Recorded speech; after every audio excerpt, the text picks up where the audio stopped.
Teacher talking sports, what it does, what it do, how we live. And in the 1990s and 2000s, one of the most exciting players in the NFL to watch was prime time Deion Sanders. Just a fabulous shutdown cover corner, arguably the best of all time. Just someone who played with so much flair and so much bravado, was a fan favorite everywhere he played, from Atlanta to Dallas to San Francisco to Baltimore.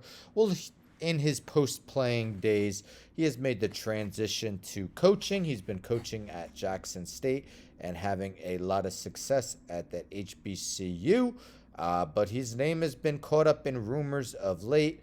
So this via CBS Sports. Georgia Tech coaching candidates Deion Sanders, Todd Monken, lead options to replace Geoff Collins. So if we scroll down, the first name they mention is here. Deion Sanders, Coach Prime, may actually work in a crowded media market where Deion was adored as a member of the Falcons and Braves. Yes, he played in the MLB as well. After a 4-3 record in his first COVID-19 shortened season with the Tigers, Coach Prime led Jackson State to an 11-2 record in his second campaign. Tigers are 4-0 to start 2022 while outscoring opponents 190 to 37.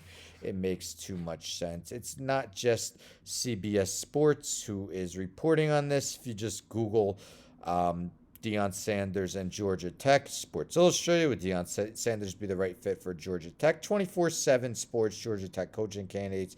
Deion Sanders leads Yellow Jackets. 4 names to know. Football Scoop. Georgia Tech coaching candidates should include Deion Sanders, the Athletic. Who's next after Geoff Collins at Georgia Tech? Deion Sanders, the biggest name, and so on.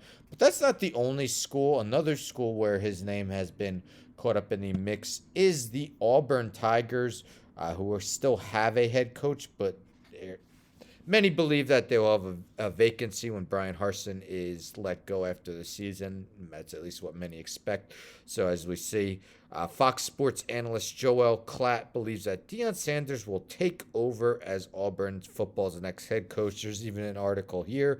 Auburn football fans hopeful about Deion Sanders after flight info revealed.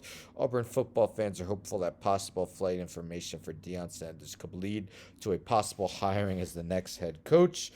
So it seems like both colleges, their fans are clamoring for him. Geoff Collins spent 4 seasons at Georgia Tech. Did not have much success. Three consecutive 3-win seasons from 2019 to 21. 1-3 start in 2022. Just a combined 10-28 record. But Georgia Tech has had success in the past, mostly with Paul Johnson, who had an 11-year stint with them, and previous to that, Chan Gailey. As we could see, they made a bowl game nearly every season from 1997 to 2014. The last of those seasons being an Orange Bowl appearance that they won. So it's not like Georgia Tech hasn't had a good amount of success in the past. And you got to believe that Deion Sanders, especially in Atlanta, would have no problem recruiting. Probably a lot of the students' dads have a lot of fond memories of Deion. Definitely could help in the recruiting trail. He's done a great job of that at Jackson State. So I believe he could have success, but my thing is, will he want to leave Jackson State? He's been such a proponent of HBCU schools getting more notoriety. He's been saying that he wants more players from HBCUs to go in to get drafted in the NFL draft. So what do you guys think? Do you think there is a chance that prime time leaves Jackson State to head for Georgia Tech or Auburn? One thing's for sure, money isn't an issue for him. He's plenty rich, that is for sure. So what do you guys think Deion Sanders will end up doing? Do you think Georgia Tech will offer him the job or Auburn? Let me know in the comments. Don't forget to subscribe. Tell a friend to tell a friend to tell a friend to subscribe. Like the video, share the video, hit the bell for notifications. I'm out.